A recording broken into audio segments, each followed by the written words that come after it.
Selamat saudara-saudara, kembali Anda mengikuti Ranah Publik TVRI Yogyakarta, sebuah program yang akan mengajak Anda untuk mencermati masalah yang terjadi di sekitar kita. Sudah menjadi tujuan dari pembangunan nasional dan sudah tertuang dalam pembukaan Undang-Undang Dasar 1945 bahwa tujuan pembangunan nasional ini adalah menciptakan masyarakat yang adil dan makmur. Namun pada kenyataannya banyak perencanaan yang tertunda, pembangunan yang kemungkinan belum bisa mencapai tujuannya, menciptakan sebuah keadaan yang disebut kemiskinan. Dan kemiskinan ini kemudian terkait erat dengan kualitas sumber daya manusia, ketimpangan sosial dan juga daya beli masyarakat.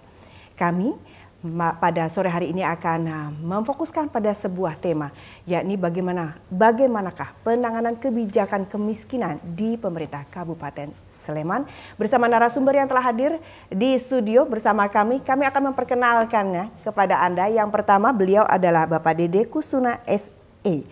Beliau adalah anggota Komisi D DPRD Kabupaten Sleman. Selamat sore Pak Dede. Selamat sore, Assalamualaikum, salam sejahtera untuk kita semua. Waalaikumsalam. Selanjutnya beliau adalah Bapak Mustadi Esos MM. Beliau Kepala Dinas Sosial Kabupaten Sleman. Selamat sore. Selamat sore Pak Mustadi. Dan yang terakhir kami akan memperkenalkan kepada Anda pemirsa, beliau adalah Bapak Dr.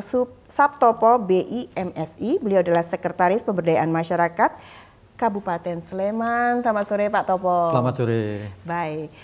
Nah, kita akan langsung saja, kita akan coba menggali tema kita sore hari ini. Yang pertama kita ke Pak Mustadi terlebih dahulu. Pak Mustadi, kita ingin mengetahui kabar terakhir kemiskinan di Kabupaten Sleman ini Pak. Silahkan. Terima kasih pertama kali Bu Meta atas kesempatan hari ini. Bapak semua yang kami hormati, langsung saja Alhamdulillah kita bisa bersama-sama hari ini untuk bisa memberikan beberapa informasi di Kabupaten Sleman. Ya. Tentu yang pertama bahwa permasalahan kemiskinan adalah permasalahan pemerintah, baik pusat maupun daerah, yang tentunya ini harus dilakukan dengan sistematis, kemudian dengan arah kebijakan dan strategi yang harus dijalankan oleh pemerintah daerah termasuk Kabupaten Sleman. Sehingga hal ini menjadi penting karena kita punya ketugasan untuk menangani kemiskinan. Data yang ada di Kabupaten Sleman, kepala keluarga kita atau KK kita kurang lebih ada 29.300 kepala keluarga, kemudian jiwa yang ada di Kabupaten Sleman, jiwa miskinnya ada kurang lebih 90.000, ya 90.800 sekian. Ini data kemiskinan di Kabupaten Sleman.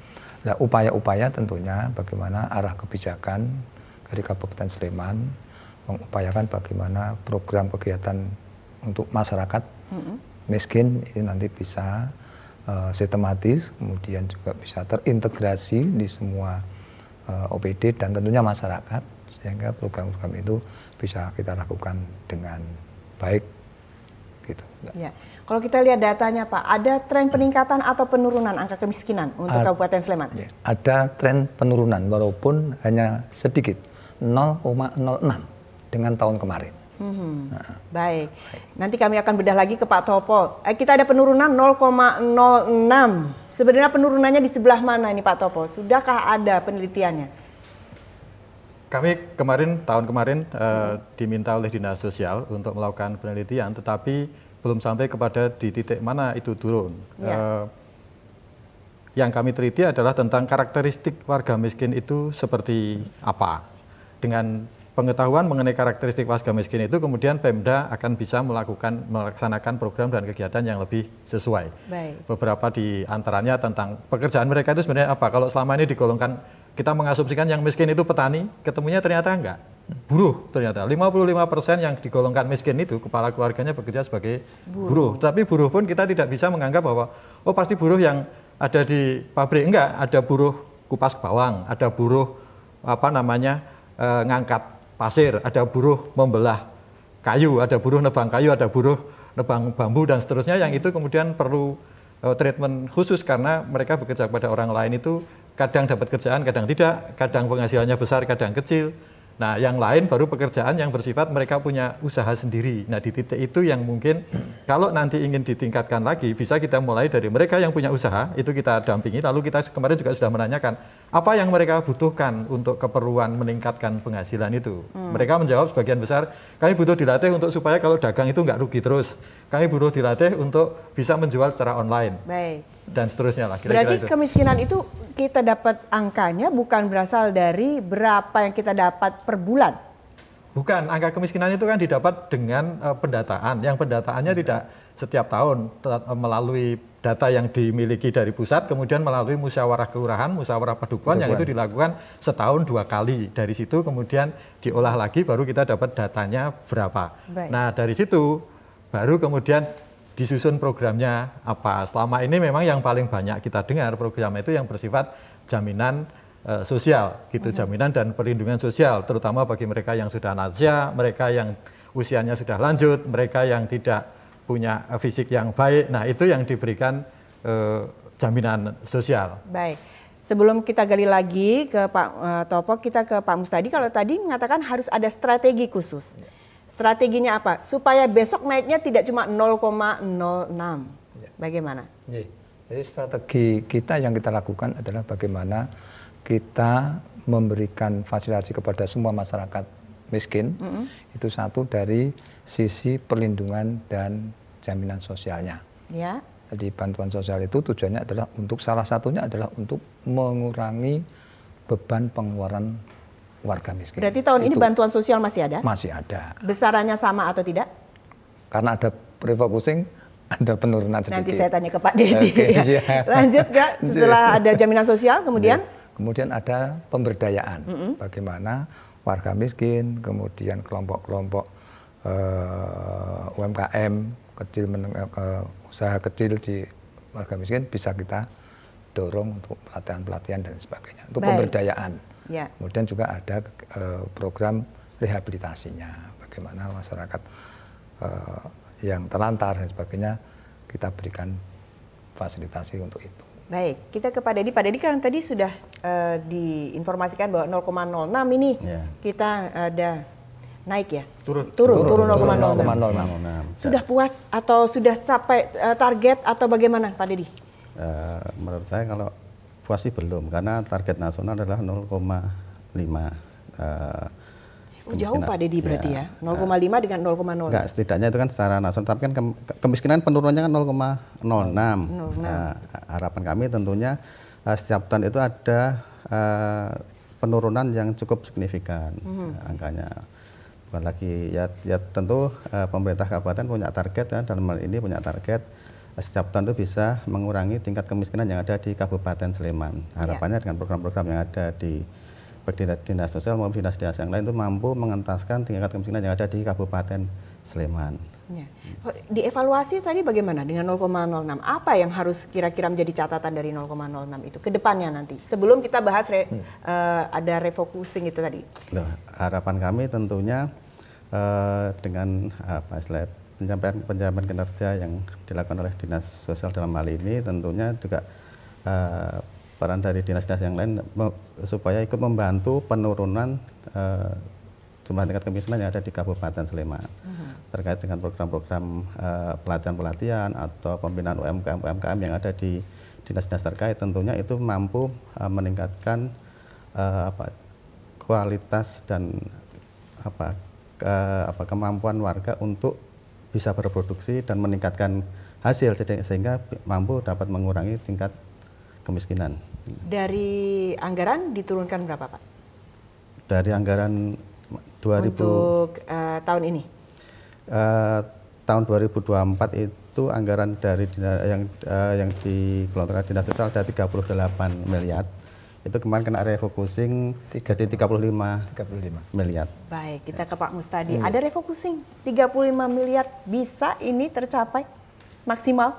Ya, karena ini kebijakan dari memang pusat sampai ke daerah, sehingga kemarin juga kita bagaimana program dan kegiatan yang sudah terencana itu ya mau nggak mau harus kita sesuaikan dengan refocusing kegiatan. Sehingga ya sementara tetap bisa harus kita lakukan itu. Gitu. Refocusing berarti memanfaatkan anggaran semaksimal mungkin harus sesuai target, Pak Topo. Iya. Targetnya yang mana yang harus kita arahkan dengan benar? Gitu. Kalau kami boleh menambahkan, kami dari Sekretariat Pemberdayaan Masyarakat Sleman, itu kami juga mengetahui ada program pemerintah Sleman untuk memotong generasi miskin, yaitu kalau anak-anak dari keluarga miskin itu jangan sampai pada saat mereka berumah tangga otomatis masuk ke dalam golongan rumah tangga miskin. Lalu mereka diberikan bekal untuk kelak bisa bekerja di sektor formal dengan mendapatkan penghasilan yang lebih dari standar, yaitu dikuliahkan di Amikom dengan program Sleman Pintar. Nah, ini akan terus dikembangkan. Sekarang sudah tahun ketiga, tiap tahun itu 120, sekarang sudah ada 360, ditambah yang di Unisa. Ada sekitar 200 saat ini. Jadi sudah banyak. Nah, tahun ini kami punya PR untuk itu bagaimana betul-betul mendapatkan pekerjaan formal, sehingga ketika berumah tangga itu ya tidak lagi menambah jumlah miskin. Itu yang pertama. Jadi memang itu sudah dikerjakan, artinya dengan dana yang ada, insya Allah kita bisa paling kurang mencegah bertambahnya. Kemudian kalau kemarin hasil kajian mengenai karakteristik orang miskin itu ditindaklanjuti, program-program yang selama ini barangkali masih belum tepat, misalnya ada pelatihan A yang ikut ya XYZ, pelatihan B yang ikut XYZ, nanti kan akan berubah karena kami menemukan bahwa keterampilan yang dibutuhkan oleh keluarga miskin dari pertanyaan kami kepada mereka itu jumlahnya 27. Nah 27 itu saja yang dikerjakan, dan dari 27 itu nggak ada misalnya, oh pelatihan reparasi HP, nggak ada. Mereka hanya perlu pelatihan ternak kambing, pelatihan ternak ayam telur, pelatihan ternak ayam kampung. Ya kalau itu dikerjakan kan mereka memang sudah sehari-hari berhadapan dengan itu, sehingga probabilitas keberhasilannya lebih tinggi ketimbang selama ini nggak pernah pegang HP, dilatih reparasi HP. Selama ini pegang laptop nggak pernah dilatih reparasi laptop, ya jauh panggang dari api. Tapi kalau dilatih ternak kambing, tahu kambing paling kurang, syukur pernah memelihara kambing hanya karena kebutuhan lalu dijual. Kalau ini dilatih, kemungkinan keberhasilannya lebih tinggi. Kalau misalnya ditembangkan menjadi pelatihan penjualan online, nah ini kan memang sesuatu tuntutan zaman yang tidak bisa dihindarkan. Nah itu bisa, karena kemudian akan juga pemasarannya menjadi lebih luas. Jadi 35M masih oke kalau menurut saya, terutama kalau kemudian kita bisa menemukan inovasi dan mendasarkan program kepada apa yang memang realitas dibutuhkan oleh masyarakat. Saya kira sebenarnya itu. Mereka itu yang dikatakan miskin itu, Pak, kebanyakan, sebagian besar uang mereka yang mereka dapatkan itu digunakan untuk. Nah ini agak mengejutkan. Ternyata sebagian besar penghasilan mereka digunakan untuk kebutuhan makan sehari-hari. Ada lebih dari 55% responden yang menjawab itu. Artinya, kalau selama ini kita menganggap nggak ada kita orang yang tidak bisa makan 3 kali sehari, benar tidak bisa makan, tetapi duitnya habis untuk makan. Yang kedua yang tidak kalah mengejutkannya, jadi yang pertama untuk makan sehari-hari, yang kedua untuk nyicil, nah yang ketiga itu untuk keperluan sekolah. SPP-nya nggak bayar, tapi beli sepatu, beli celana, beli seragam, beli tas. Kemudian yang paling ini adalah kalau study tour. Nah ini saya kira penting untuk menjadi perhatian dalam rangka mengurangi pengeluaran warga miskin tadi. Kalau biaya sekolah misalnya semua anak miskin tasnya tidak usah beli tapi diberi. Semua anak sekolah seragamnya jangan lagi bayar ke sekolah. Yang anak itu miskin. Dananya tinggi lagi. Ya. Enggak, tapi disediakan oleh dana dari 35M itu. Bisa tidak itu Pak? Mestinya ya enggak. Tetapi kalau menurut saya kalau itu bisa. Bisa. Jadi nyambung yang disampaikan oleh Pak Sabtopo. Jadi memang benar karena tahun 2024 kemarin kami itu diamanai oleh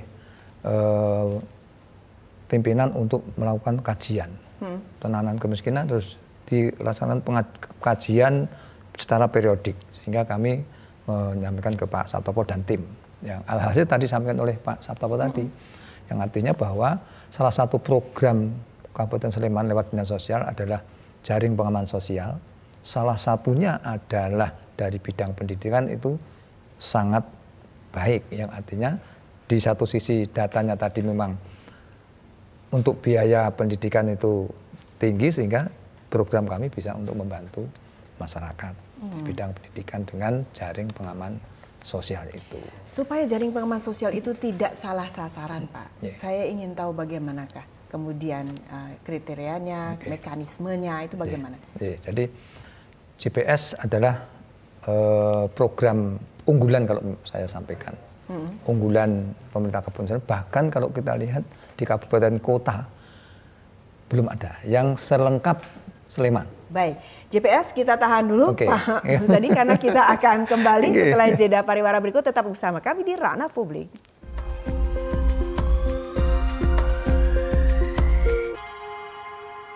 Terima kasih Anda masih bersama kami di Ranah Publik TVRI Yogyakarta. Kami masih membahas tentang bagaimanakah kebijakan penanganan kemiskinan di Kabupaten Sleman. Kembali kami ke Pak Mustadi, Pak. Mari Pak kita breakdown lagi JPS. JPS, ya. Silakan Pak. Berbicara tentang JPS sangat menarik. Mudah-mudahan para pemirsa nanti bisa, karena selalu kami sosialisasikan. Jadi JPS adalah program pemerintah Kabupaten Sleman yang artinya bagaimana bisa menyelesaikan permasalahan-permasalahan Sleman yang memang warga miskin itu punya permasalahan-permasalahan yang tidak terencana. Jadi di perjalanan kehidupannya ada permasalahan-permasalahan. Nah, JPS itu kita ada di bidang kesehatan, pendidikan, kemudian bidang sosial itu sendiri.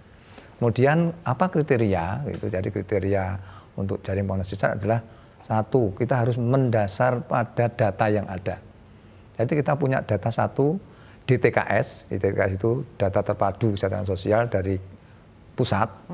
Kemudian kita juga punya data yang berasal dari Musduk dan Muskal disampaikan oleh Pak Sab tadi. Dari Padukuan, kemudian dari kelurahan, kemudian nanti keluar menjadi SKPT tentang data kemiskinan Sleman. Itu dua itu harus kita pegang. Nah, tadi disampaikan oleh Mbak Meta, tepat sasaran. Pertama kita harus sesuai dengan itu. Harus masuk dalam data dulu yang kita fasilitasi dengan JPS. Itu persyaratannya. Kemudian yang kedua, tahapannya adalah warga masyarakat untuk mengajukan permohonan ke dinas sosial. Apa yang menjadi permasalahan? Salah satu contoh, bidang pendidikan. Ada anak warga kurang mampu, tidak bisa bayar SPP. Sehingga mereka bisa mengajukan ke dinas sosial untuk kita berikan lewat jaring pengaman sosial. Pak Mustadi, saya potong. Sekarang kan yang kemudian mendapatkan perhatian adalah kelas menengah yang kemudian bingung nih Pak. Kalau yang bawah kan mereka mendapatkan bantuan. Kelas menengah yang tiba-tiba kemudian jatuh miskin. Sakit kemudian mereka jatuh miskin. Mereka dapat hutang, mereka tidak bisa bayar, mereka tidak bisa membayarkan sekolah segala macam. Itu bisa tercover dengan JPS? Nah, begini, jadi ketika perjalanan waktu kita sekarang sudah punya dua mekanisme untuk masuk dalam data itu. Yang tahun kemarin masih dalam satu tahun satu kali, tapi untuk mulai tahun ini Pak Sam, kita sudah punya 2 kali per semester. Nah, ada permasalahan seperti itu, nanti kita ada musyawarah kelurahan sehingga nanti bisa masuk di data itu. Ya, berarti orang menengah kelas menengah yang bermasalah larinya ke kelurahan untuk lapor atau gimana Pak? Itu kan berarti masuk kriteria rentan miskin. Rentan miskin. Kan, kalau dulu adanya warga miskin, sekarang setelah pandemi ini ternyata tambah satu kriteria lagi, yaitu rentan miskin. Yaitu bisa di-cover melalui JPS itu tadi. Yang penting yang bersangkutan mengajukan ke surat keterangan tidak mampu ke kelurahan dan ke dinas sosial dalam hal ini. Baik, jadi pemirsa kalau apabila Anda kemudian masuk ke rentan miskin, karena sekarang banyak yang sakit terus tiba-tiba harus jual hutang, kemudian jual. Baik, Pak Dedi, pengawasannya bagaimana Pak Dedi ini? Perlu di titik mana sih Kabupaten Sleman ini Pak Dedi yang masih kemiskinan ini PR-nya luar biasa sekali? Ya, tentu setelah pandemi itu ternyata memunculkan banyak permasalahan yang ada di masyarakat. Kalau dulu kan istilahnya cuma hanya warga miskin. Nah, sekarang masuk lagi dalam fase ada tambahan satu klaster lagi yaitu rentan miskin. Nah, disitulah celah di mana ada peningkatan jumlah penduduk miskin yang ada, bahkan yang ada di Indonesia. Tidak lagi ada di Sleman, bahkan dari. Nah, tentunya dengan program-program dari dinas sosial dan dari dinas-dinas yang lain tentunya itu bisa menurunkan tingkat kemiskinan, dan tentunya lewat Perda nomor 5 tahun 2023 itu nanti yang akan menjembatani supaya ada pengurangan tingkat kemiskinan yang ada di Kabupaten Sleman. Ya gitu. JPS hanya aja di Sleman atau bagaimana Pak? Sepertinya kalau kita lihat yang lengkap itu ada di Sleman. Yang lengkap betul itu ada di Sleman. Maksudnya yang lengkap betul ini gimana? Ada bidang kesehatan, pendidikan dan sosial. Hanya ada di Sleman. Karena apa?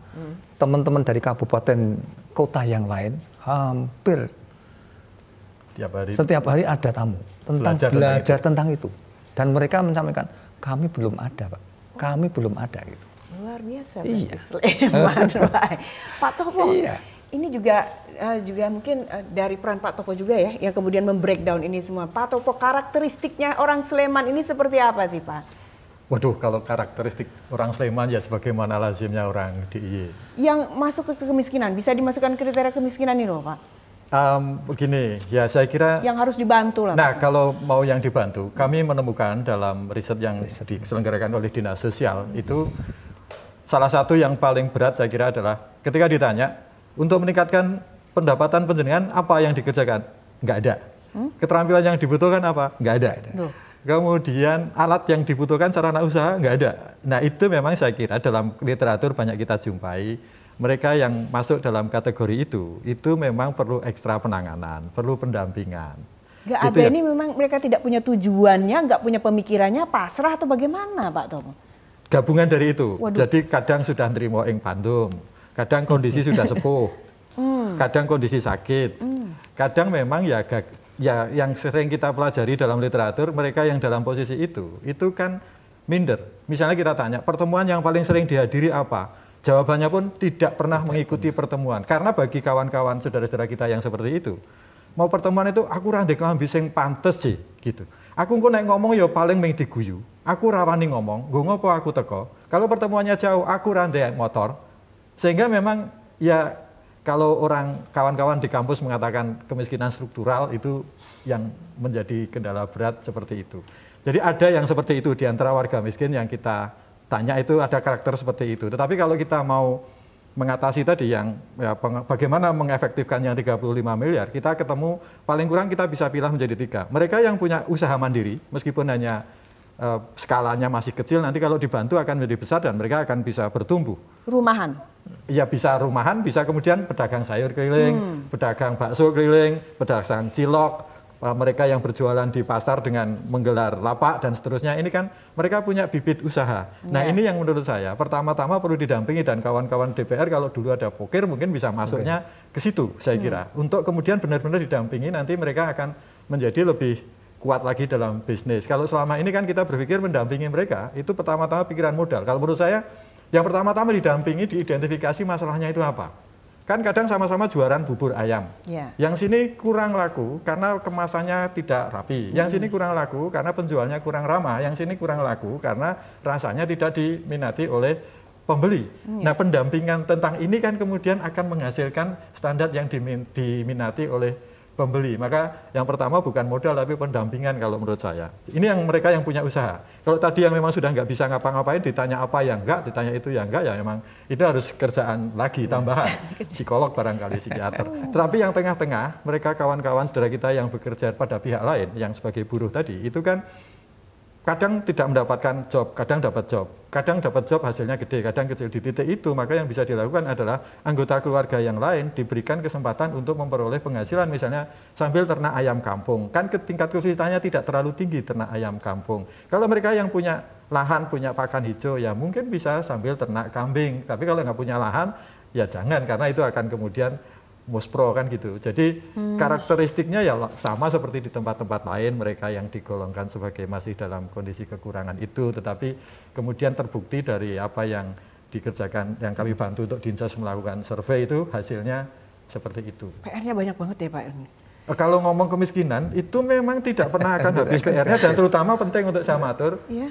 Semakin kecil, ini Sleman ini kan sudah 1 digit angka kemiskinannya. Nah kalau sudah 1 digit dari 7 turun ke 6, oh itu jauh berlipat lebih sulit dibandingkan yang menurunkan dari 17 ke 12. Kenapa? Ya karena kan semakin ini ada keraknya. Jadi misalnya yang memang bermasalah betul. Misalnya salah satu kami tanya mereka, apa yang penjenengan alami kalau bekerja? Nah, saya itu malas kok diatur uang. Apa yang membuat penjenengan, apa yang penjenengan hadapi ketika bekerja? Saya itu berkali-kali dipecat dari pekerjaan. Ini kan urusan karakter. Nah ini yang 7% ke bawah, itu sudah sampai ke titik itu. Kalau yang masih ya itu kan diungkit sedikit sudah tumbuh itu, kalau masih 15, masih 12 itu masih oke. Tapi kalau sudah nanti 7, apalagi sudah nanti 5, susah. Iya, semakin rumit ya. Semakin rumit, karena seperti anak belajar itu yang paling ini ya susah, yang paling.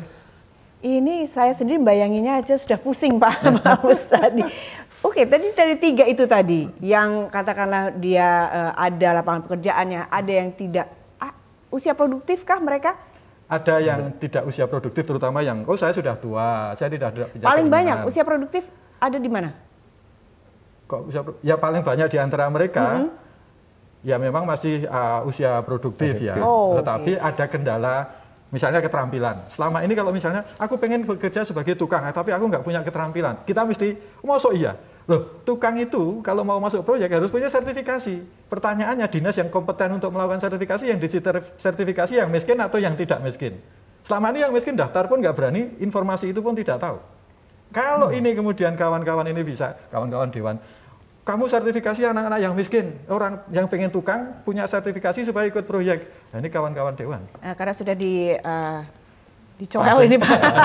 Silakan Pak Dedi. Tentunya dalam hal ini tentunya dewan itu kan memiliki pokok-pokok pikiran anggota dewan. Yang setiap pokok-pokok pikiran anggota dewan itu menginduk di dalam dinas-dinas terkait yang ada di Kabupaten Sleman. Di dinas sosial ada, di dinas koperasi ada, dinas PU ada, dan di situ bisa diakses warga masyarakat. Tentunya harus berkomunikasi dengan anggota dewan untuk mengikuti misalnya tadi yang disebutkan Pak Samtopo, untuk mengikuti ada pelatihan-pelatihan. Nah itu memang kami selalu bekerja sama dengan kelurahan yang terkait dengan data warga miskin, itu bisa diikutkan untuk pelatihan.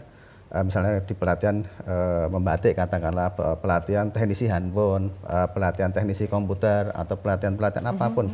Nah, itu tentunya itu bersumber Pokir itu melekat di dinas yang ada di dinas-dinas yang ada di Kabupaten Sleman. Tinggal bagaimana dewan itu mampu menemani mereka, ngancani mereka dan ngaruh ke mereka supaya bisa masuk pelatihan. Ketika sudah pelatihan didampingi, terus dikuatkan secara permodalannya. Nah, setelah dikuatkan secara permodalannya, setidaknya mereka mampu berusaha, mampu bersaing dengan usaha-usaha yang lain yang ada di Kabupaten Sleman. Baik, kita akan lanjutkan kembali mendampingi pemirsa untuk mencoba melihat bagaimanakah Kabupaten Sleman ini, pemerintah Kabupaten Sleman untuk mengurangi kemiskinan. Kita akan kembali selesai jeda berikut ini.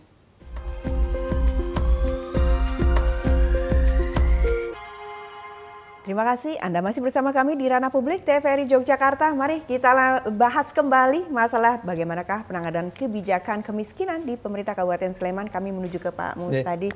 Pak, kalau tadi ada Pak Topo mengatakan harus ada pendamping. Sleman punya Pak? Punya sekali. Yang artinya kami punyanya pakai punya sekali ya. Punya sekali. Karena apa? Memang hanya Kabupaten Sleman saya kira ya. Pak, hanya Kabupaten Sleman. Jadi ya Pak Bos, kita itu punya teman-teman pendamping sampai ke kelurahan, ke tingkat kelurahan ya. Kita punya satu petugas itu ya, punya pendamping yang itu membantu di kelurahan untuk baik itu untuk pendataan, kemudian verifikasi dan validasi itu sampai seperti itu. Sehingga melihat katakanlah ada permohonan, kemudian ada permasalahan sosial, teman-teman itulah yang pertama kali untuk mengassessment teman-teman, melihat kondisinya, kemudian dan lain sebagainya. Boleh saya dikasih bocoran nih Pak, ya. Pemirsa di rumah juga mungkin ingin mengetahui 35 miliar itu di breakdownnya seperti apa itu untuk kemiskinan kita. Jadi 30 miliar itu, 35 itu kita breakdown dalam 3 bidang, baik itu 1 bidang pemberdayaan dan kelembagaan, kemudian bidang yang 2 rehabilitasi sosial, dan bidang perlindungan dan jaminan sosial, seperti Jamsos. Itu ke breakdown. Kemudian yang untuk JPS, anggaran kita itu ada kurang lebih tahun kemarin 14 ya Pak Dewan ya, 14 M. Itu karena anggaran saya sampaikan tadi depan. JPS adalah program kebijakan Kabupaten Sleman untuk menangani permasalahan sosial yang tidak terencana. Jadi anggaran yang tidak terencana. Sehingga 14 M itu uangnya masih ada di BKAD. Ya. Kemudian nanti kita pergunakan untuk 3 bidang yang saya sampaikan di depan. Itu. Baik, saya tadi sangat ingin tahu ini dari Pak Dedi sendiri sebagai anggota Dewan. Kalau Pak Topo mengatakan tadi sertifikasi, kalau orang yang gimana Pak Topo tadi yang ikut? Mereka miskin, ingin dapat pekerjaan. Pengen supaya punya keterampilan menjadi tukang bangunan. Misalnya tukang bangunan gitu. Ya. Bagaimana Pak? Ya, itu tentunya yang pertama ya, dia sudah ikut bekerja dulu. Supportingnya dulu, dapat pelatihannya ya? Ya, pelatihan dulu. Setelah dia sudah terus pelatihan. Pelatihannya kalau mereka nggak punya uang gimana nih Pak? Ya, bisa ikut lewat program anggota dewan atau bahkan lewat BKK, lewat kelurahan bisa. Biasanya ada pelatihan itu. Nanti akan kita datangkan para mentor-mentor yang untuk melatih mereka, misalnya dari dinas dari dinas koperasi, katakanlah ada pelatihan untuk usaha-usaha olahan makanan, katakanlah. Nah, itu kan tentu akan dilatih oleh entrepreneur yang ada di Kabupaten Sleman, terus diberi pelatihan, terus diberi pendampingan, dan setelah itu dikuatkan secara permodalannya. Itu. Berarti selama ini Pak Topo, mereka itu kesulitan dalam hal apa? Ingin bekerja, keinginan bekerja memang ada. Besar. Ya. Tapi mereka keterampilan juga mungkin mereka bisa sama, hanya tidak tersertifikasi. Ada yang bahkan kalau mau jadi tukang bangunan itu kan ada tahapan. Awalnya tukang laden bangunan. Setelah laden lalu bisa nukang. Untuk bisa nukang itu belum tentu tukang yang senior mau mengajari. Nah, di titik itu perlu peran dari pemerintah kabupaten. Berikutnya, kalau sudah bisa, supaya bisa mengikuti pemborong yang besar maka harus punya sertifikat. Nah, ini kan perlu peran lagi dari Pemda supaya mereka yang sudah bisa nukang itu lalu bisa punya sertifikat supaya bisa direkrut oleh pemborong yang besar mengerjakan seperti tol, seperti bangunan bertingkat tinggi dan seterusnya, itu kan perlu. Nah, ini memang benar tadi diawali dari tenaga pendamping kesejahteraan sosial kelurahan yang akan mendata. Siapa sebenarnya yang tukang pengen upgrade dari laden menjadi tukang, dari tukang belum tersertifikasi menjadi tersertifikasi gitu. Jadi itu yang perlu dikerjakan. Nah, tambahan Bu Meta mengenai pendamping itu, Sleman punya banyak, selain yang TPSK 86 itu khas Sleman, seluruh Indonesia ada namanya pendamping PKH. Pendamping PKH itu satu pendamping mendampingi sekitar 200 orang. Ini kalau kawan-kawan ini betul-betul diajak bersama-sama, kawan-kawan mohon untuk tidak sekedar mengerjakan administrasi, tetapi betul-betul manjing ajur-ajer kepada dampingannya.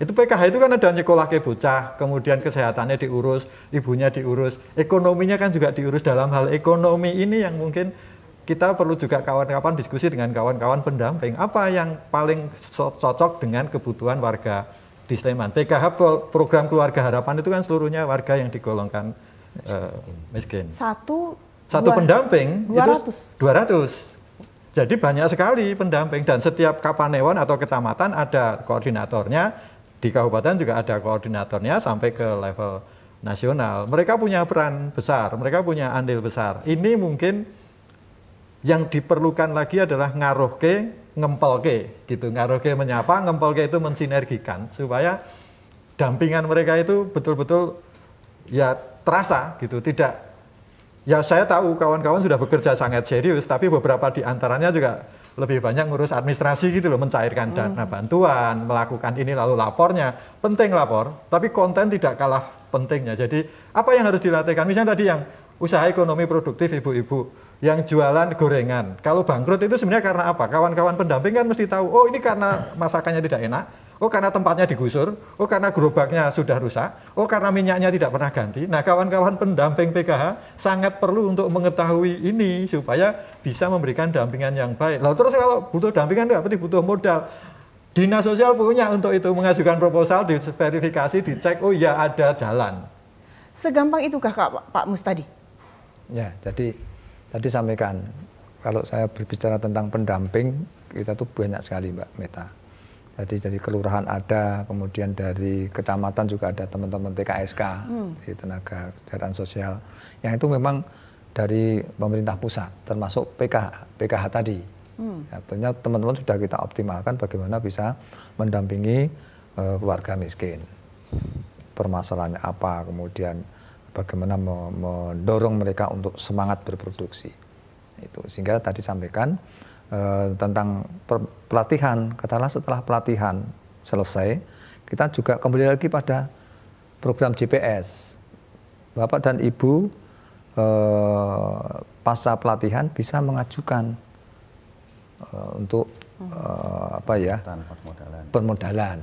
Stimulan modal itu juga bisa lewat dinas sosial. Tapi gitu. Tanpa target kan Pak? Tanpa target, nanti sesuai dengan proposal mereka. Tapi didampingi. Ya. Walaupun kita tetap bagaimana selektif sekali karena setelah pelatihan mereka itu permasalahannya setelah pelatihan tidak punya alat, tidak punya modal kan gitu. Ya, sehingga dari sisi yang pertama kita berusaha bagaimana jaring pengaman sosial itu nanti bisa hadir di situ lagi gitu. Sekarang itu masalahnya itu lapangan kerjanya atau modalnya atau apanya tuh Pak Dedi? Ya sebenarnya semuanya. Saat dari permodalannya juga, dari kesempatan bekerja juga kan sekarang karena sekarang kan banyak lulusan fresh graduate ini yang tidak bisa tertampung di dunia di lapangan pekerjaan kan. Nah, setidaknya ketika dia punya keterampilan itu setidaknya bisa berproduksi, bisa menghasilkan dan bisa menambah ekonomi keluarga. Gitu. Berarti kalau misalnya fresh graduate, katakan ini membuka usaha, lari mereka ke dinas sosial, demikian atau ke mana? Ya ke dinas sosial. Dinas sosial. Ya, mereka mengajukan proposal. Selama anak atau warga kita itu masuk dalam DTKS, data itu tadi. Karena kami tetap berupaya tepat sasaran bagaimana data yang sudah ada itu kita menjadikan dasar untuk penanganan masyarakat. Berarti yang belum tahu saat ini mereka akan daftar dulu baru kemudian di periode berikutnya. Nah itu nanti lewatnya musyawarah padukuhan maupun kelurahan yang sudah kita buka setahun 2 kali itu prosesnya untuk. Berbelit nggak sih Pak Mustadi ini atau Pak Dedi? Sebetulnya tidak, ketika kan basisnya apa Musduk itu kan basisnya kan para pengurus RT RW yang ada RT RW yang padukuhan yang ada di padukuhan itu nanti tinggal berkomunikasi dengan Pak RT, Pak RW, bahkan Pak Dukuh atau dari Pak RT sendiri yang mendata, oh itu warga yang rentan miskin, oh itu warga miskin, bisa dimasukkan warga miskin, dan itu nanti dimasukkan di dalam data terpadu itu. Dan nanti ketika memang ada pelatihan, tentunya pelatihan itu menyasar kepada kelompok atau warga yang memang sudah ada di dalam data tersebut. Baik, ke Pak Topo, mereka ini sebenarnya ini kurang tahu untuk hal-hal yang seperti yang sudah ada ini. Mereka pemerintah Kabupaten Sleman kan sudah memberikan banyak sekali kemudahan-kemudahan, lalu dibantu juga. Mereka ini sebenarnya kurang tahu atau mereka memang pasrah saja gitu? Sebagian besar dari mereka tahu, tetapi tetap ada yang belum tahu. Betapapun sudah sering dikomunikasikan, disosialisasikan, masih ada saja yang bahkan tidak tahu. Bukti yang terbaru yang ramai di sosial media itu kan menunjukkan bahwa ada warga yang belum tahu tentang adanya JPS. Jadi memang ada warga yang belum tahu. Lalu ada yang warga sudah tahu, tetapi mekanisme birokrasi kadang mereka atau tidak sabar untuk melewatinya, atau mungkin tidak tahu gitu, tidak tahu di birokrasinya, tahu ada JPS tapi tidak tahu di birokrasinya. Nah yang lainnya kemudian sebaliknya yang terjadi, orang yang sebenarnya tidak masuk tapi maksa daftar. Nah yang kerepotan kawan-kawan dinas sosial banyak daftar JPS tapi kemudian yang namanya adalah diverifikasi, validasi, ternyata tidak cocok keadaannya, tidak layak, mereka dapat ribut nanti kalau sudah gitu-gitu. Jadi kondisinya memang ya ada yang nggak tahu, ada yang tahu, dan apa namanya kan kalau yang tadi kita bilang bahwa warga yang tergolong miskin ini kadang grogi, kadang tidak tahu arah itu. Nah mereka tahu tapi aku kudu piye ya, aku kudu njaluk tulung sopo. Nah ini pun kadang merasa terisolir dengan sendirinya gitu loh. Padahal kalau mau ngomong, tapi mau ngomong pun minder masalahnya gitu. Nah kalau mau ngomong, tetangganya, pemuda setempat kan mestinya mau menolong gitu. Jadi ada yang tidak tahu, ada yang tahu tapi tidak ngerti cara birokrasinya, ada yang tahu dan tahu birokrasinya tapi tidak sabar. Olah ndatang nggowo iki, nggowo kuwi ala rupa temen, wis ngene wae. Itu yang terjadi. Berarti peran pendamping besar sekali ya? Sangat. Sehingga kalau tadi saya matur, urusannya itu modal iya, tetapi bukan yang nomor satu gitu loh. Nomor satu itu pendampingan kalau menurut saya. Yang tidak punya motivasi dimotivasi, yang sudah punya usaha tapi belum berkembang dibantu, difasilitasi, didampingi. Apa sih yang membuat tidak berkembang? Lalu kalau memang perlu proposal dibantu bikin proposalnya supaya kemudian bisa mendapatkan apa namanya kebutuhan yang diperlukan untuk meningkatkan usaha. Tenaga pendamping ini sebenarnya dari mana Pak? Ini mereka ini kan berarti harus benar-benar yang waktunya benar-benar fokus, mereka benar-benar punya keahlian juga. Ini Pak Mustadi. Jadi saya sampaikan tadi, kita tuh punya yang namanya pilar-pilar sosial ya. Itu semua adalah mitra dari dinas sosial yang memang sesuai dengan perundangan yang berlaku.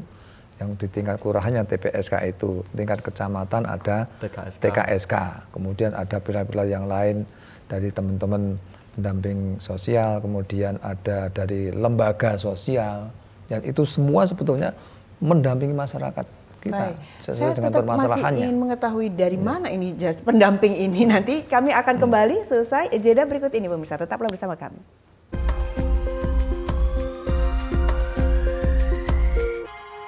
Anda masih bersama kami di Ranah Publik. TVRI Yogyakarta masih membahas tentang bagaimanakah kita mengatasi kemiskinan, kebijakan untuk mengatasi kemiskinan di pemerintah Kabupaten Sleman. Sebelum saya ke Pak Mustadi, Pak, saya ke Pak Dedi dulu ya Pak ya. Pak Dedi, ini kalau kita lihat ini unpredictable semua. Ya, semua ini kan berjalan, kita tidak tahu ke depannya, selalu berubah gitu. Dinamis sekali. Lantas untuk kemiskinan di Kabupaten Sleman, ada tidak sih sebenarnya dari anggota Dewan ini antisipasi dari segala sesuatunya ini Pak? Ya pasti ada, karena hidup ini dipenuhi dengan ketidakpastian. Maka dari itu tentu di dalam kita tidak pasti ini kita memastikan diri kita terkait dengan kemiskinan. Tentunya kita selalu bekerja sama, kita selalu berkomunikasi lintas OPD yang ada di Kabupaten Sleman, baik dengan dinas sosial maupun dinas-dinas yang lain terkait dengan prediksi-prediksi yang mungkin tidak dalam situasi yang tidak baik-baik saja. Tentu dengan rapat-rapat kerja dengan mitra kami yang ada di OPD-OPD itu menjadi pilar utama untuk kita bersinergi untuk membangun masyarakat supaya apa? Supaya kita tahu ada permasalahan apa sih yang ada di Kabupaten Sleman ini, terkait dengan kebijakan juga. Nanti ketika dari hasil rapat yang kita lakukan, tentunya kita menghasilkan sebuah program kerja tentunya akan kita lalui bersama. Daya beli masyarakat yang kurang, kemudian ada kemungkinan katakanlah ada ancaman kesehatan baru misalnya. Kemudian bagaimanakah nanti banyak sekali sektor yang mungkin redup Pak untuk penjualan dan segala macam ini, lantas nanti berdampak pada sisi pendapatan. Betul, itu meredamnya bagaimana nih Pak? Ya tentunya dengan pelatihan itu tadi yang pertama. Berarti pelatihan harus banyak. Memang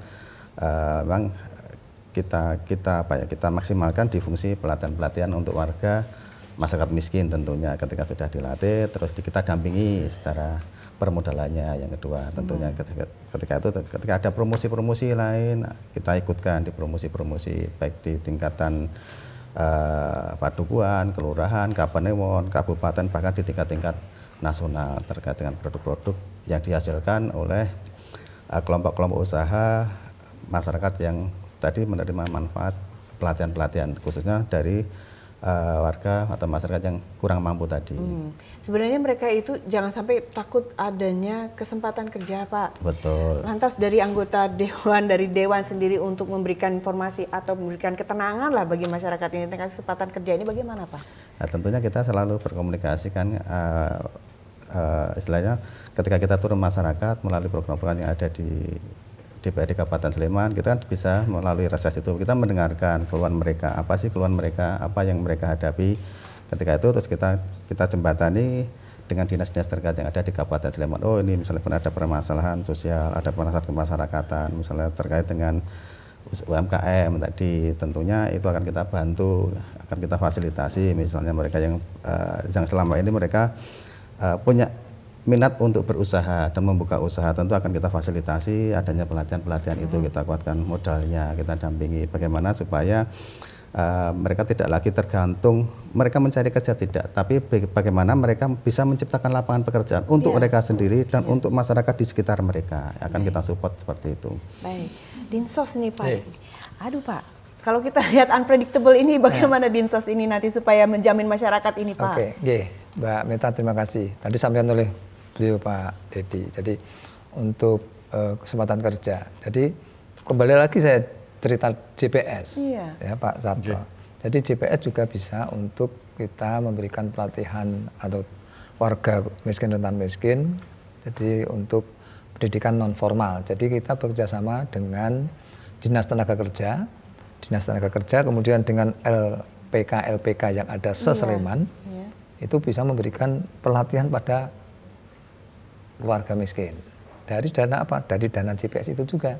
Sehingga mereka kita latih, baik itu ada tatap muka, ada menjahit, bahkan terakhir ada kaitannya dengan keterampilan operasional drone yang memang sekarang baru sepertinya untuk ke depan cukup buka lebar untuk anak-anak kita, itu bisa kita juga lewat jaring pengaman sosial. Dalam rangka apa? Dalam rangka mereka bisa ke depan untuk ikut di bekerja, sehingga lapangan kerja mereka bisa. Boleh nggak sih Pak kalau misalnya kita ikut di kursus jahit, kursus masak, langsung bisa? Boleh, rata-rata mereka begitu juga. Jadi sekali lagi kita, itulah makanya pentingnya integrasi, kemudian kolaborasi dengan OPD yang lain. Kemudian Dinas Tenaga Kerja, kita punya LPK yang ada di Sleman itu, warga kurang mampu, persyaratannya itu, kemudian mereka ke LPK, saya pengen latihan tata boga, saya pengen latihan menjahit, lewat situ. Bansos dalam pikiran orang awam itu kan uang, Pak, bukan ya kita, atau bagaimana? Yang JPS yang itu, jadi bentuknya nanti kami setelah menerima rekomendasi dari Dinas Tenaga Kerja, anggarannya kan di Dinsos itu, nah, nanti kita cairkan untuk pelatihan-pelatihan lewat LPK yang ada. Baik, mereka berarti ada kuotanya. Ada kuotanya. Ya, kemudian Pak Topo, kalau kita lihat Pak Topo, ini untuk supaya kita lebih tepat lagi sasaran. Kalau kemarin 0,06 turun, ini mungkin bisa turun lagi. Ini apa sih Pak Topo?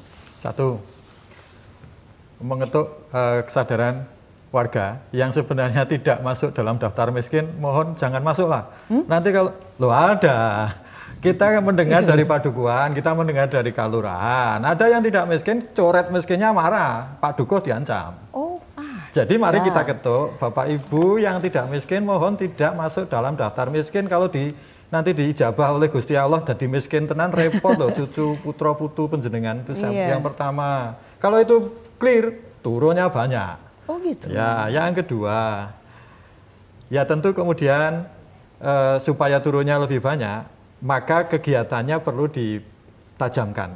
Jadi kalau tadi saya sudah menyampaikan pelatihannya monoton hanya ini dan itu sama seperti tahun kemarin, akan lebih baik kalau tahun mendatang ya pelatihannya sesuai yang diperlukan oleh mereka yang memerlukannya itu. Jadi tidak, aku duwe program iki, mohon tidak begitu lagi. Warga perlu ini, aku akan menyesuaikan.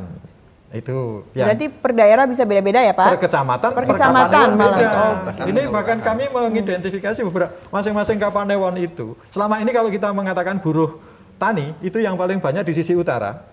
Ngemplak, cangkringan,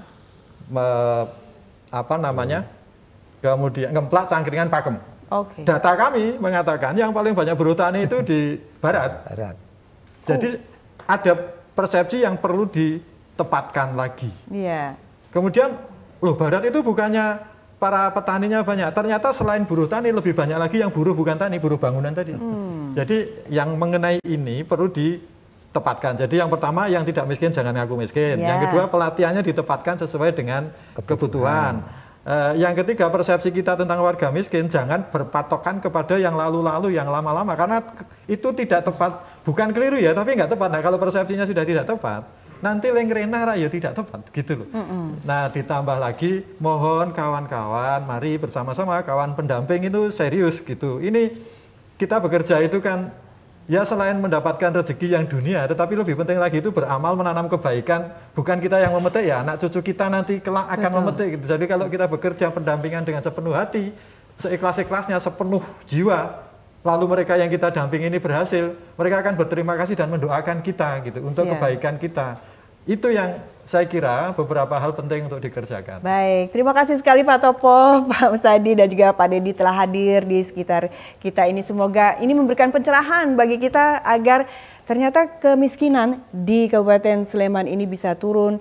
Sebenarnya sistemnya sudah ada, masyarakat program juga ada, dan juga modal juga ada, pendampingan juga ada. Kurang apa lagi? Kurang partisipasi kita aja yang kurang giat lagi. Mari kita membantu pemerintah dan pemerintah bersinergi dengan masyarakat supaya program ini bisa menghasilkan masyarakat yang adil, makmur, sejahtera, khususnya di Kabupaten Sleman. Terima kasih telah hadir bersama kami di Ranah Publik TVRI Yogyakarta. Kita berjumpa kembali di edisi mendatang. Sampai jumpa.